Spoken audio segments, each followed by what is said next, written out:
এই মুহূর্তে আমি সংক্ষিপ্ত সংহতি বক্তব্যের জন্য অনুরোধ করছি চলচ্চিত্র নির্মাতা মঞ্জুরুল হক। উপস্থিত সমাবেশ, আমরা দেখতে পাচ্ছি গত 5 আগস্টের পর থেকে লাগাতার ভাবে একের পর এক মাজার ভাঙা হচ্ছে, বাউল ফকির সন্ন্যাসী তরিকতপন্থী মানুষদের উপর আক্রমণ করা হচ্ছে, কবর থেকে লাশ তুলে পুড়িয়ে দেওয়া হচ্ছে, নানান বাউল ফকিরদের উপর মামলা করা হচ্ছে, হামলা করা হচ্ছে।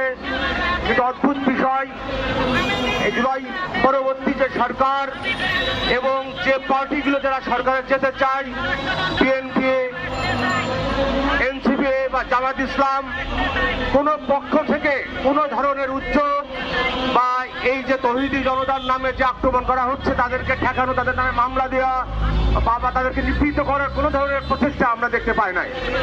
তারই ধারাবাহিকতায় মানিকগঞ্জে মহারাজ আবুল সরকারের গ্রেপ্তারের প্রতিবাদে যখন সমাবেশ হচ্ছিল, সেই সমাবেশের উপরে নির্দিষ্ট রকমের আক্রমণ করা হয়েছে। যে জুলাই অভ্যুত্থান যে ফ্যাসিজমের বিরুদ্ধে গঠিত হয়েছিল, এই সকল আচরণ আবার সেই ফ্যাসিবাদকে আমাদের স্মরণ করিয়ে দেয়।